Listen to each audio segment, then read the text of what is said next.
I'm going to get my introduction out of the way, and I'm going to pass over to Doug, and we're going to dive into this. So, my name is Richard Malik.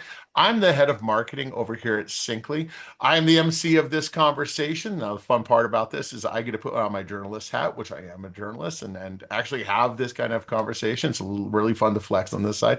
Now, to my proverbial left is the always wonderful Doug Cahill. Doug, please give your introduction to the people.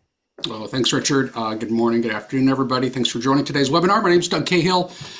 I am in that nebulous sort of semi-retirement stage, whatever that may be. For me, that means that in addition to coaching a high school tennis team, I'm an independent industry analyst, still sort of connected to the cybersecurity industry, working on topics such as the one we're going to discuss today. Previously, I was an industry analyst working for the Enterprise Strategy Group and then TechTarget. I covered cybersecurity areas such as cloud security, identity access management, endpoint security, data security, and this notion of platforms. And prior to that, I was at a couple of cybersecurity vendors, early stage companies, at least when I was there. I was at ThreatStack, early cloud security company. Before that, Bit9, that then became Carbon Black, and had various roles there related to integrations that I'll reference as we move along. Yeah, small pedigree of experience there, Doug. I love the fact that you're semi-retired. Now we must address one thing. Oh, there's the bump. Let's address one thing. Doug is an advisor for Syncly, so he does do some work for us now as part of that relationship that he has with us.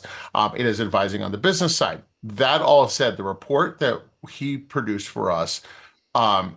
It's probably the most hands-off I've ever had in a report. We came up with the idea, we built up the concept with Doug, but Doug ran it. We helped with introductions to people, but Doug did the questions. We didn't see the data. We didn't manipulate any of the results at the end.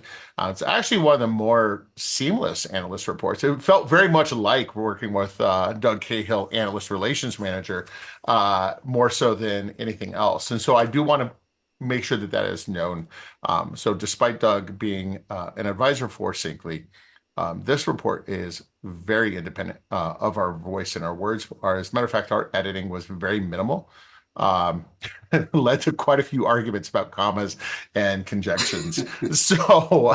But that said, I do want to get into this because this is a really good report. We're excited about it. Doug, you hit on this and your pedigree. You've been tracking integration pains in cybersecurity, both as an analyst for, I think, over a decade with ESG, as well as having these small roles at ThreatStack and Bit9. You've watched hundreds of organizations come and go, grow, change. When you sat down to really focus on this research, what were you most curious about, like how the environment has changed from when you were active, very active, to today? Yeah, Richard, so it's a substantive topic. There's a lot of ground to cover here. So there were a number of things I was interested in revisiting and sort of learning how vendors are thinking about this topic. And I'll start with this notion that interested in how vendors position along the feature product platform continuum. And I know from my experience in some early stage companies, when arguably, maybe we thought we had a product, but we really had a feature. We certainly weren't a platform, and we leveraged integrations to sort of position ourselves in the market a little bigger and more relevant than perhaps we were. That was sort of one dynamic. So for example, when I was in the endpoint security market, we integrated with a number of the SIEM vendors. So leveraging Ceph and Leaf as a data format to propagate our alerts up into those SIEMs, because we're selling into the enterprise. It was an upmarket play. We're selling to enterprises that had a stack of endpoint security controls.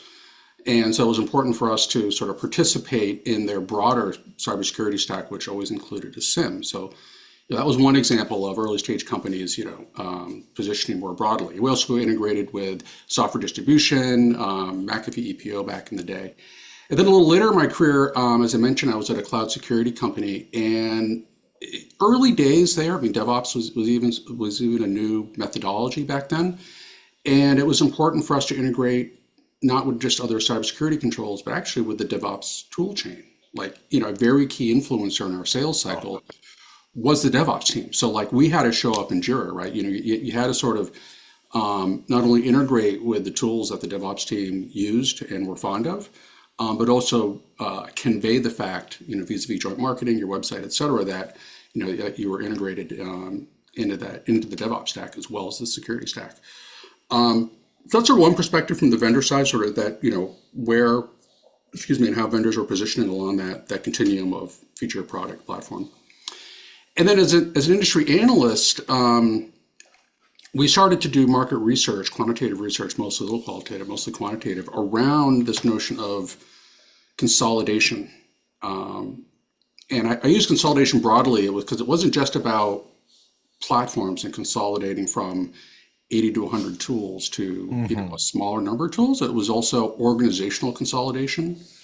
So in cloud security, for example, we found early on that there were separate teams using separate controls to secure separate environments. And of course, that meant this, right? There was very little coordination when when you wanted to reduce mean time to not just detection, but response, but also just, operational inefficiency by using all those controls. The other area I was interested in was around organizational dynamics. So, as an integration candidate comes in, where does it come in from? How is it sourced? How is it vetted? How is it prioritized? How is it implemented? What's that implementation experience like? Do organizations proactively promote those integrations so they can monetize them? What's the go-to-market dimension? And Richard, for me, that was all about the life cycle of an integration, from a requirement for which there may be a user story written to, establishing a partnership with a third party, doing the implementation, managing the implementation, making sure you've got customer success, evolving that integration across, good, better, best capabilities, promoting it in the market, and maybe it deprecates over time and you end of life it. So sort of interested okay, well, what's that sort of life cycle of integration? So it was, I was excited about the project because there were a lot of things a lot of dynamics were familiar to me from my experience, but it was great to talk to so many product leaders, right? And when we say product leaders, by the way, just sort of like some of the research methodology that underpinned the report.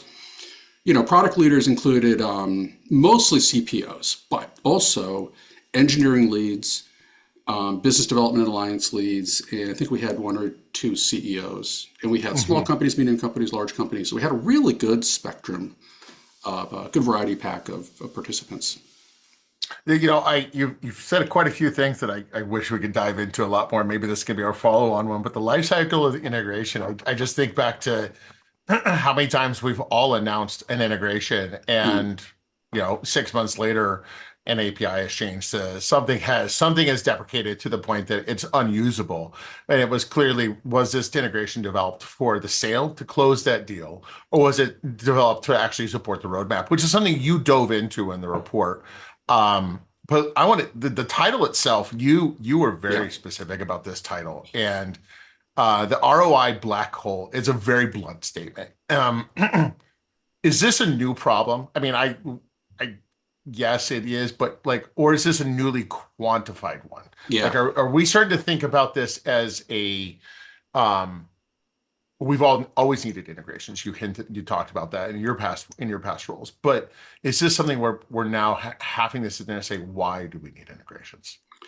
Yeah, another great question. So by the way, for everybody, we actually had 3 different titles we were kicking around because there were so many relevant findings, right? We had this notion around, hey, you're going to make sure you have your integrations are customer driven, like you really are listening to the market at large and what the use cases are, and we'll riff on that a little bit. And then as Richard alluded to, we also found this sort of dichotomy between tactical requirements, close it in pipe deal, versus strategic requirements, thinking like longer term, as part of the roadmap, how do integrations allow us to expand market reach and drive more revenue? But on the notion, and then the third one was this notion of sort of like this black hole, because we found some organizations will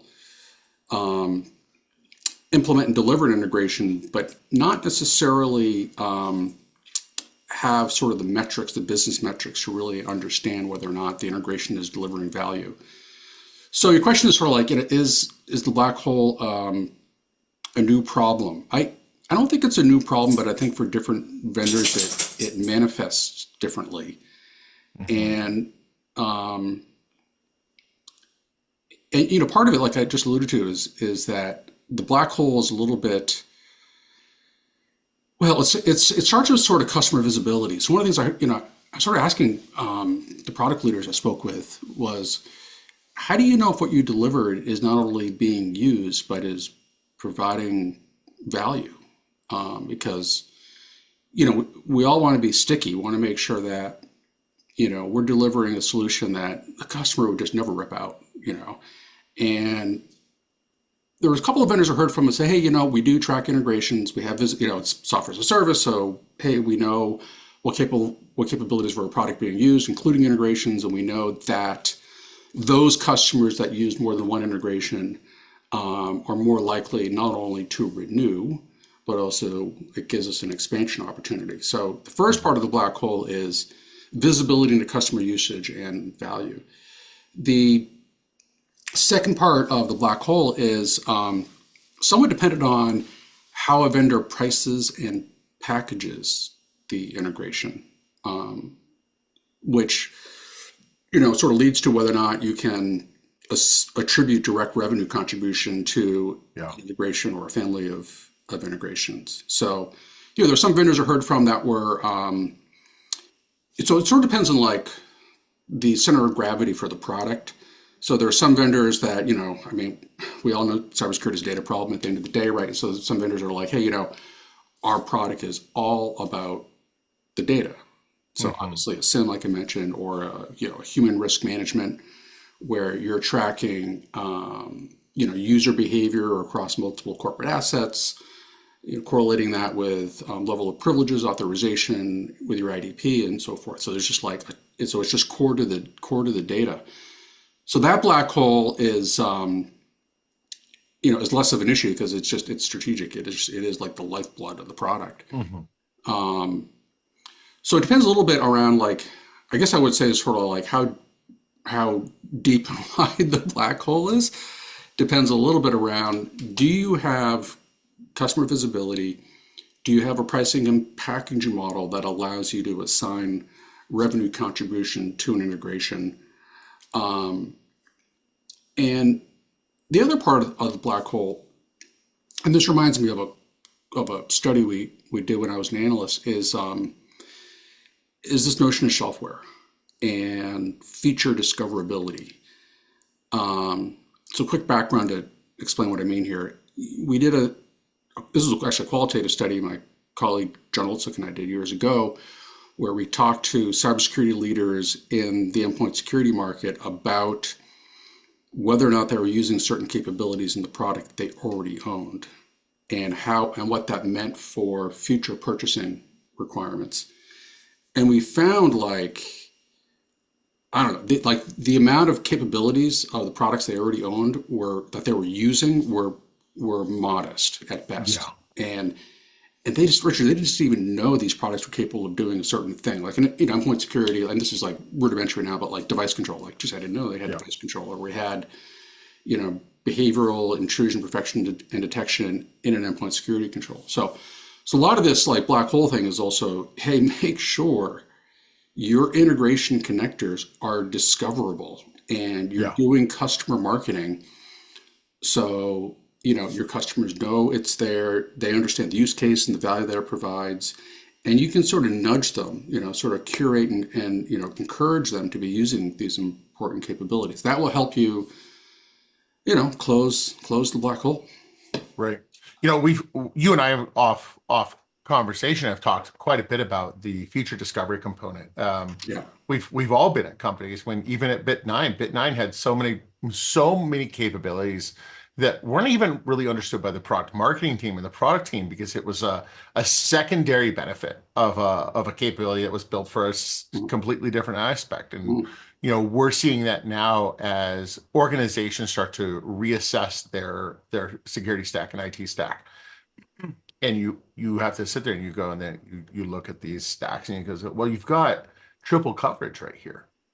And whether that's because they bought a product for a feature or they added products into their integration stack due to or into their security stack due to an acquisition, they might have double, triple coverage of a specific gap in their security that they're trying to address and not even know it. And so we have almost this notion of the lack of integrations, the lack of visibility, like centralized visibility, is leading to overspending and overinvestment in quite a Right. few security products because of this capability. But it is also on the vendor, the provider themselves to say, you can do X with Y. And so, that education, that component is also critical. And it's always an interesting thing to see, as we see some of the capabilities as the endpoint tools. The endpoint tools today can still do quite a few of the asset management capabilities. They can do identity capabilities, not to the full extent that we see some of these great identity and asset management tools, but they can get 80% there because they're already pulling the data in. You said it at the very beginning. Um, Cybersecurity is a data problem. And a lot of these cybersecurity companies are data companies, and how they apply and use that data is the critical aspect. So, Yeah, and just it, and just to riff on that and put that in, financial terms, like the loan management, right? Also an yeah, asset management capability there as well. Wallet share, while we were just talking about this, Richard, I continue to be passionate about this market because there is a common mission. We were just talking about how yeah, like, hey, this is different than technology markets, other technology markets, because the obvious adversarial dynamic and the fact that there's a mission here. But with that said, obviously a vendor top of the vendor agenda item is to capture more wallet share. yeah, yeah. So the way you capture more wallet share is to make sure that you have clear feature discoverability, and integrations really it's an enabler for that. That's one way Yeah. to think about it. And beware of renewal time, right? Like, if the capabilities of your product are not well known by your customers, you are at risk at renewal time. If, like Richard said, you've got three overlapping products, you don't want to be the one that is not being actively used because that's going to increase. It's going to increase the likelihood of churn, Yeah. which we don't want. There's a great report, and I want to get to the next questions, but there's a great report from MuleSoft that was published 2 years ago, and I'll Hmm. include this in the follow-up email. MuleSoft did an interview of actual sales leaders about integrations and churn and deal closure. And when talking about the necessity of not only delivering on those promised integrations, but supporting them and why that is such a critical component for the sales cycle and the renewal cycle. You've talked and you found in this report, you found that story is still being told today, 2 years later. It still hasn't been addressed. And MuleSoft being the behemoth that they are within the generic iPaaS space, um, they've had they've had influence on this, but it's still such a big problem um, for, for for organizations to address. Um, but again, I'll include that report for everyone else to read. Light reading, put your kids asleep at night. It's very very dense in data. Now back to our report because that's what we're here to talk about. What's the one thing that really kind of stopped you? You started getting the results in, again, using your background. Uh, what new data point came forward and kind of made you go, wait a second, I Yeah. wasn't expecting that. Um, this might be a little bit of being on my soapbox, but I was a little surprised at the mixed reviews that OCSF got. And here's the soapbox part. This industry is devoid of industry standards that are adopted and used and implemented, and standards for which there is real collaboration across vendors in multiple domains that are really thinking about customer value. And OCSF has a lot of promise to, be one of those standards. Yeah. We had We have Stick Syntacty for threat intel sharing, and that really helped move the needle, for all consumers of threat intel. And we had some promising, like OpenDXL was promising, but it was vendor specific, and but enter OCSF as back to like cybersecurity is a data problem. So if we can normalize a data model, we can help defenders rationalize disparate telemetry across a complicated environment to more quickly detect and remediate threats. So it wasn't that all respondents threw OCSF under the bus. Like there were some that were sort of all in. There were some that just said, hey, there's work needs to be done. Fair enough. And but there were one or two that were sort of like, why would we adopt OCSF? We want all the revenue for ourselves. We Yeah. want vendors in our data model in our data lake, and all the data coming to us. We want to be like the aggregator. So that was a little surprising, and I think, but it's probably me being Pollyanna. And there are vendors who have done great work here around the model. So I'm not trying to, being dismissive of, what the Splunks and Amazons and others have done to define it and get it out there. I just hope it has legs. And if I think of other technology domains like networking, we have SNMP in networking Mhm. that, by the way, was able to sort of thread the needle of, hey, what's the standard amount of information about a networking device that should be exposed vis-a-vis SNMP? But then it allowed vendors to sort of hold back some of the device information that was proprietary that sort of represented their differentiation in the market. And Mhm. then in the storage market, we had a SMI, which was a similar standard for instrumenting heterogeneous storage devices. So, yeah, that was I guess maybe a disappointment or a surprise. Maybe it was just me being sort of idealistic coming into it that Yeah. everybody was going to be like all in on OCSF, and not everybody was. Some were, but not everybody was. We're getting there. I'm seeing the needle move on the OCSF. I think there has been, and this is on us. We are an OCSF shop. We contribute to the program. Um, but as we are watching OCSF take shape, there has been poor education around its capabilities.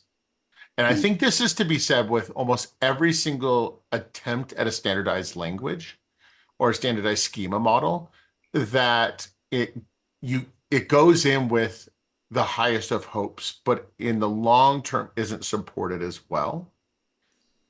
We are we saw the dip.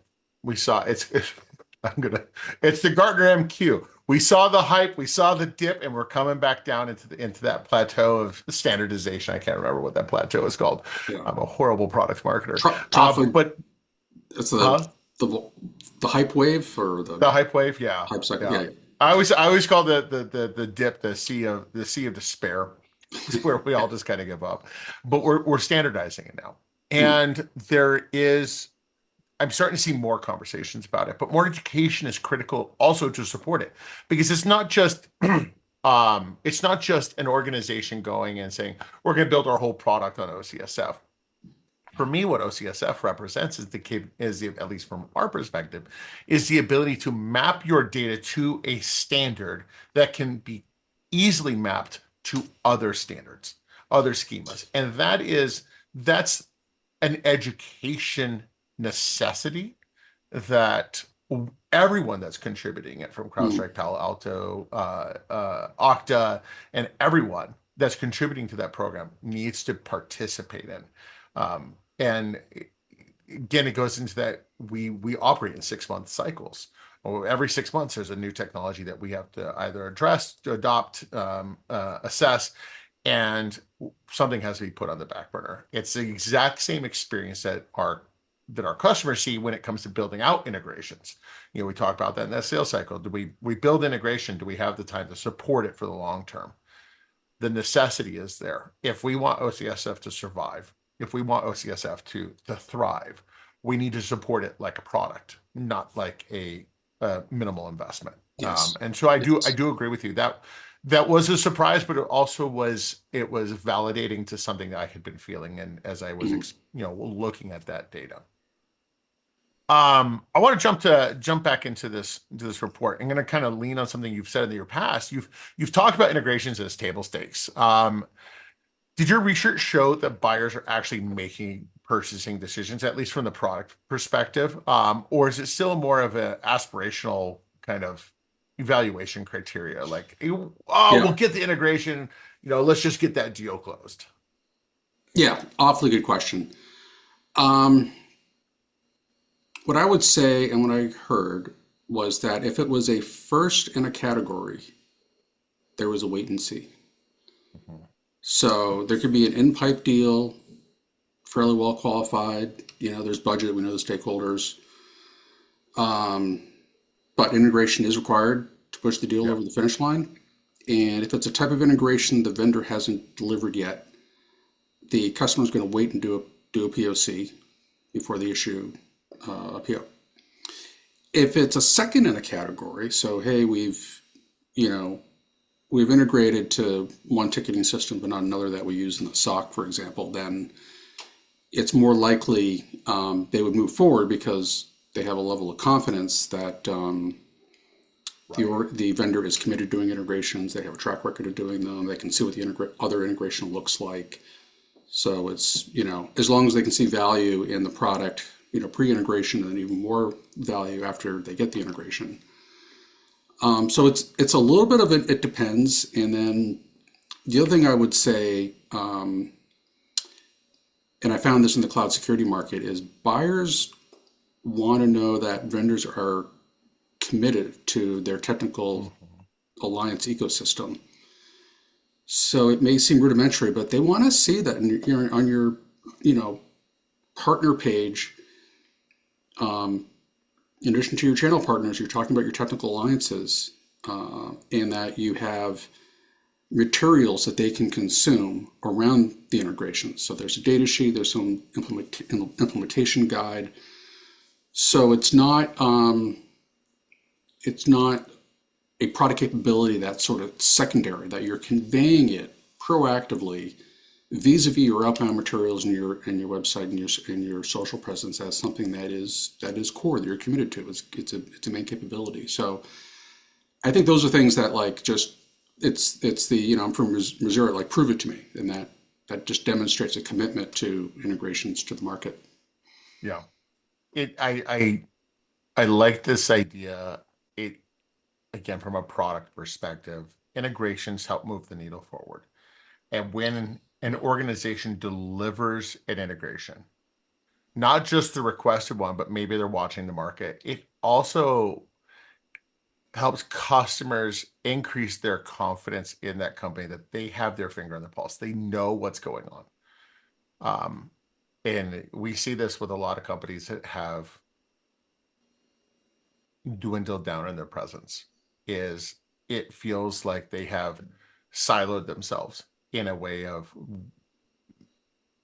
they don't want to play with others. They don't want to Mm, admit that there's change in the environment. And we see that on the opposite side. We also see that on the opposite side where, it's just coming off of RSA, we see a lot of companies that just slapped AI on top of everything. I crack up because this is not security related, but there's a toll road here in Colorado, and they claim to use AI to support traffic management. It's 3 lanes, Doug. It's 3 standard lanes across the whole ring. There's no traffic management, but they're claiming this, and it's like it's yeah. that is the juxtaposition. Slap AI on it. So on one side, you have companies that do not have their finger on the pulse, that go hermit, and then there's the other side where they're just trying to be like everyone else, and that neither side establishes confidence. It's the actual act of doing that establishes confidence in Yep. the vendor, in the purchase, in the renewal, to know that, hey, my investment into you as a customer is validated. And that's a man, that's we've got some reports to write if we want to keep diving into that one. Um, I, Absolutely. I'm taking notes for next time. Um, but there is a real prioritization that vendors are facing. I mean, the follow on that one is the prioritization component is the customers are asking for things. The vendors need to prioritize what's next. You've got new categories, you've got compliance mandates, you've got integration requests, you've got an engineering backlog to deliver on that. Um, how are you seeing the roadmaps? Like, how did the product leaders talk about their roadmaps and like how they're prioritizing that Yeah. for the future? Yeah, this is an area I was really interested in learning more about. And because one of the first questions we asked were around sourcing Hmm. and vetting and prioritization. So we asked, when an integration requirement hits the dev team, is it coming from the field? Is it coming from the alliances team? Is it coming from, the product manager? Like, where do they come from? Right.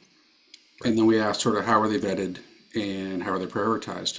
And this gets at these, the subtitle of the report. That they're both our tactical needs and strategic requirements. And so the answer, the punchline is all the above. Like every respondent was like, yeah, yes, we have deal today. Top sales rep says, if you just give me this integration, I can close this business and we can make the quarter. Like that was like, that's a really common dynamic. Won't surprise anybody listening today. Yeah. Hopefully. Hopefully. But then similarly, there were others who were like, yeah, no, this is important. This is strategic. And so these things are in our backlog and we're prioritizing them. So how do they get prioritized to answer your question? One is the integration strategic beyond the technical aspect of the integration? Meaning, is there a go-to-market opportunity there? And one of the things we talked to the respondents about was gaining access to online marketplaces. So, and this is pretty common that, especially for the earlier stage vendors, so they were sort of like, yeah, if we invest in integrating with a CSP or a ServiceNow or a Salesforce, even like we participate in a broader ecosystem. We attach ourselves to that bigger brand. We endear ourselves to that larger company's field. So there's a lot of just sort of goodness there. So the prioritization was, in pipe deal. Ideally, by the way, with a customer that represents your ideal customer profile. So if, the integration is maybe gonna bump something else off of your next sprint, but that customer is right down the bowling alley for you. Like they meet every attribute of the ICP. That's probably a good trade-off.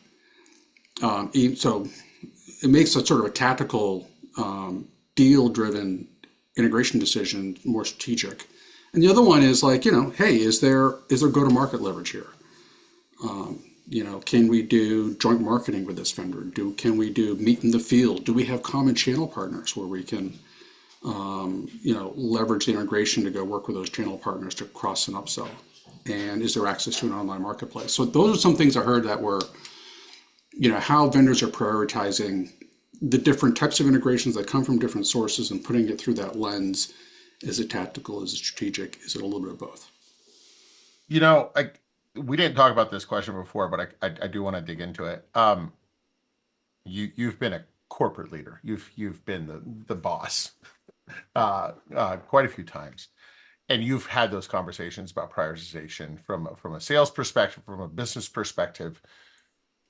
Bringing your own experience in, if you could give the advice to a startup leader, it's their first time running into this. They've not sat on that final decision kind of position. Yeah. What would you tell them? So um, early on at that cloud security company, I'll be honest, we had a net new sales opportunity that was brought forth actually from a beta customer. So the product team brought it forth. We had a really big brand prominent beta customer, and they wanted a different delivery model. and it was going to be, good revenue for a pre-revenue company. And we naively thought that we could do both. That we could could have one code base and we could satisfy this one-off, and we could deliver our core product. It was my decision, and I was a kid in the candy store, and I made the wrong decision. I went for that Oh, business. And that was a mistake for two reasons. One, it set an expectation with the board on revenue. Wow, look at this, you've already got this revenue here. So, up and to the right, like what's the trajectory? Well, that's a one. It's not repeatable. It wasn't repeatable, and oh no. it didn't align with the investment thesis. And so, we realized the mistake and we wound that down over time, and we did focus on the core product, and we were able to convert a bunch of those betas into paying customers, and we're off to the races. But it was a distraction, right? I mean, the big thing is startup, like focus, focus, focus. There's always the shiny object, the dog chasing the squirrel kind of thing. So, Right. like, if there's an integration that is going to lead, this is what I was just saying earlier, like if it's going to lead you to close business and get closer, to a customer that is your ICP, great. If it's an outlier, have the conversation. Like, I think you want, as an early stage product leader, you want to be mindful of the adjacent markets. But if you apply resources, it can just be a distraction. Right. I think that's a great lesson is, again, we've seen it. We've seen a lot of startups chase that first deal and shift their full model. And I'm going to say it's not even all startups. Sometimes we see some Series B, Series C companies, an opportunity comes along and they shift their full model to support a single customer, but that's not, that one customer is such an outlier in their use case that's neither scalable in the support model, Yep. nor is it scalable in the expanded sales opportunity because that one customer is the only one that's ever going to use it that way.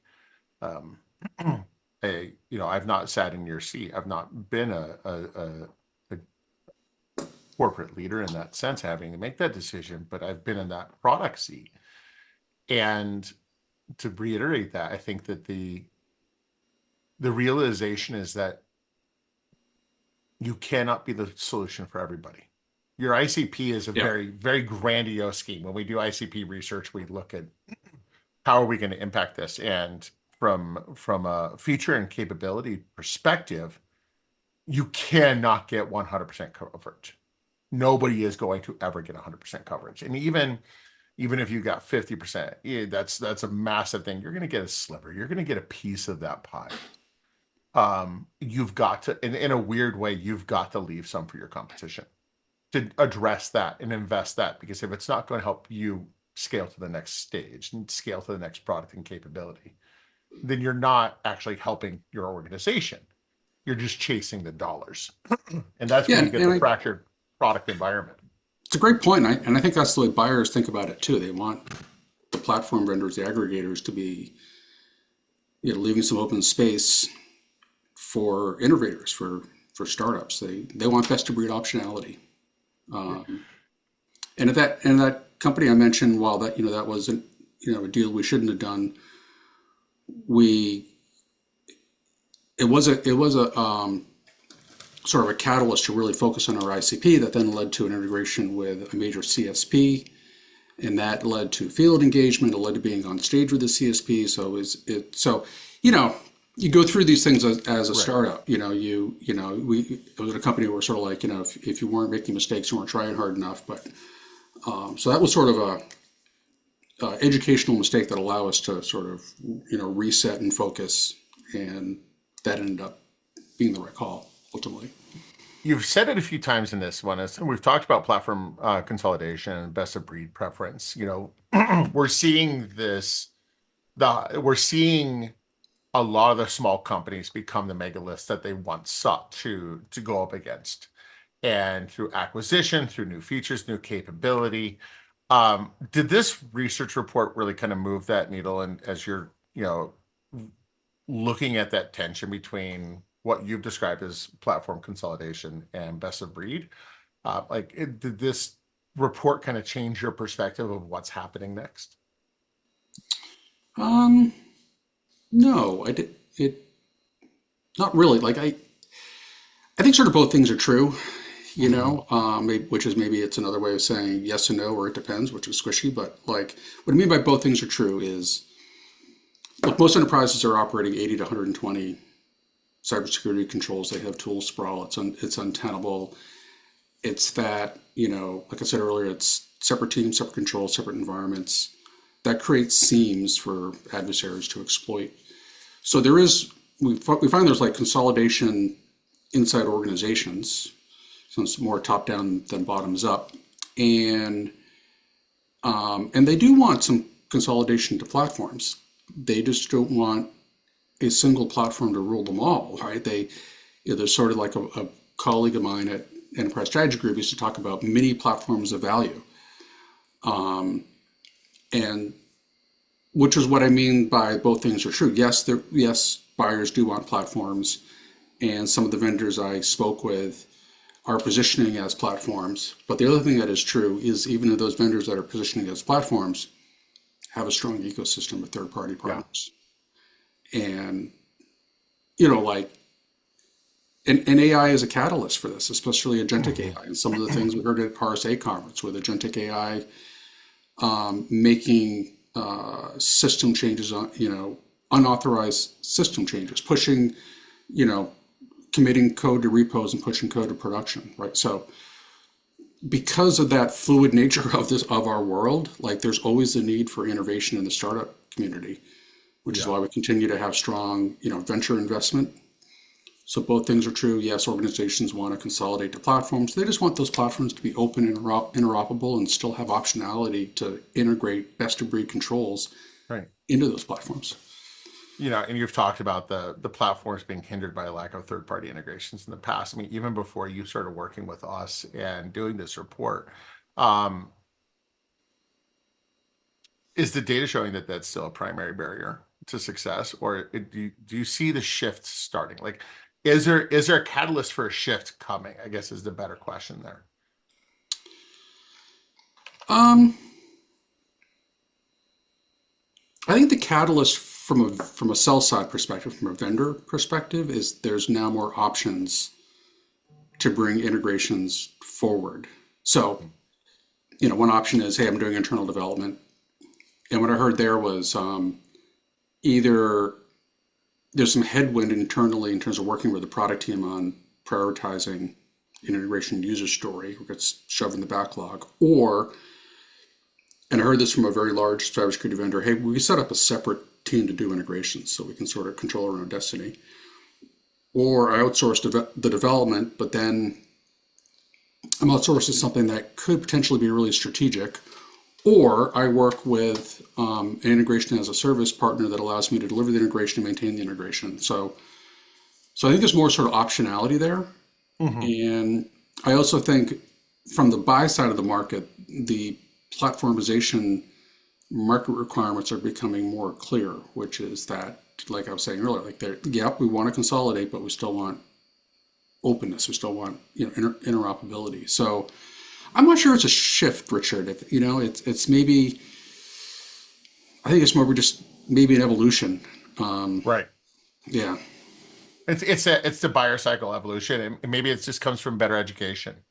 The ability to understand that there are options on the table Yes. for the ability to add this. It's not just, rely on one cycle integration built in house, or say no to that integration, or outsource it. You've got various different workflows, vendors, iPasses, unified APIs, the likes of these technologies starting to address this in either general manners or hyper specific spaces. So, um, I wow, brain fart. This report is a substantial report, but it's just a start, right? We at Syncly are dedicated to repeating this report every single year. Next year, bringing in more data, um, bringing in more qualified interviews. Even to the point of like I look forward to kind of having you re-interview some of the people you talked to in Mm, this first report, see how maybe something has changed. But for this year, for 2026, you have to distill this report down to a recommendation for the CISO, for the chief product officer that's reading it. What's going to be your final recommendation for them? yeah. So first of all, big thanks to the CPOs who participated. Um, it was just fun and interesting to talk to CPOs across such a broad range. Cybersecurity vendors from innovative startups to large cap cybersecurity brands, we all know. So really appreciate everybody's time. And by the way, the fact that they gave time means it's an Yeah. important topic. But sort of like what's the action items, the action plan, sort of call to action here from what we learned from those interviews. I think the first one is someone from a product manager, right? So I just always think about the need to really understand the customer requirement. And it's not an individual customer, it's customers that represent a market and really vetting that use case. So, hey, sales team comes forward with a integration opportunity. The product owner, product manager, whoever's product lead is, really get with that customer and really understand the good, better, best phases of the integration. And, along this point, one of the folks that participated in the study said to me that he sometimes was concerned that their product team had a center of the universe view of their product, like they were the hub and all the other security controls were around them. And he's like, I really had to get the product team to think less sort of, ethnocentric isn't the right way to put it, but more like, more broadly about how the customer thinks about the role of their Right. digital technology in their cybersecurity stack, because that'll help them develop better use cases. So in addition to sort of the good, better, best on a roadmap, there's also the crawl, walk, run phases of investment on partner go-to-market. So also think about your go-to-market activities from sales enablement. This is all basic stuff, but do it. Like make sure Mhm. you're getting in front of your sales team. You're educating, especially your sales engineers, around the value prop on the use cases. One of the things we heard loud and clear from everybody was there is a upfront cost before you can actually implement the integration. So beware of the need for a technical alliance agreement. Hey, even just identifying the right contact Right. at that vendor, you need to get access to an NFR copy, maybe test data.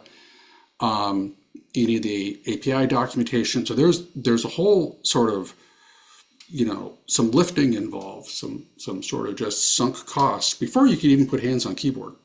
So be Right. mindful of that, and then be mindful of the ongoing maintenance costs, especially as API shift. This is another theme you'll see in the report. Was there was some pain and agita around changes to APIs that Yeah. weren't always documented. And unfortunately, sometimes that results in a customer satisfaction issue. Integration breaks in production because third-party changed APIs. Yeah. Yikes. Yeah, I think there's more in the report, but those were those are some of them. And I guess the last one I would end on is back to the black hole. Make sure you have visibility in how your customers are using integrations, and also have some sort of financial model so that you can start to assign ARR value in terms of how your Yeah. integrations are providing expansion opportunities, making you stickier to reduce churn, maximize renewal rates. Like think about sort of the business metrics that'll allow you to assign value into your investment in the integrations. Yeah. And those are great. It's approaching it from not just a technical perspective, but a business perspective as well, and Yes. understanding what is longevity of this capability and this partnership that we're building. But I do appreciate you talking about the pre-work that is so critical to this. Is this not just about going into somebody's docs, grabbing their API and slapping that into Claude and going, okay, build me an integration. Mm. That's that's only one component.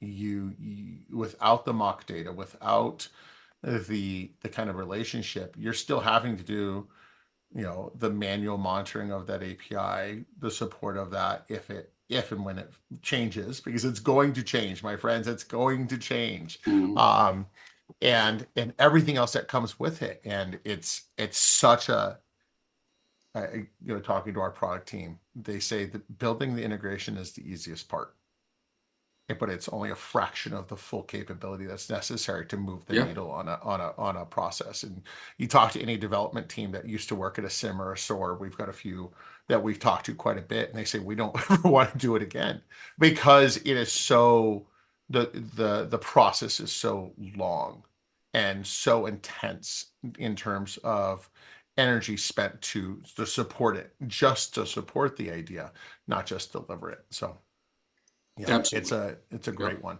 Well, Doug, beyond the tennis courts, where can the people find you? Where, how can they get in touch with you? Yeah. I mean, find me in the usual, swimming holes, LinkedIn. So you can find me there. Would look forward to connecting with folks on LinkedIn, and I'm always interested in learning more and what vendors are up to, and always interested in chat. So that's probably the best way to find me. Excellent, excellent. Well, Doug, I appreciate you giving your time today. I appreciate this report. Really look forward to us, starting to plan out the next one and seeing what else we can start talking about and sheds more light on the integration challenges that are impacting the cybersecurity and IT space. But with that, I hope you have a wonderful day. To everyone that's stuck with us throughout this conversation, don't forget, I'm going to be sending an email out shortly that's going to have all the links. I'll have a link to the recording on YouTube, so you can watch this. We'll also have a transcript up on our blog and a recap blog talking about what we've dove into. If you have any questions, you want to talk to us here at Syncly.com, go ahead and check us out. Otherwise, I hope you all have a wonderful day. Bye. Thanks, everybody.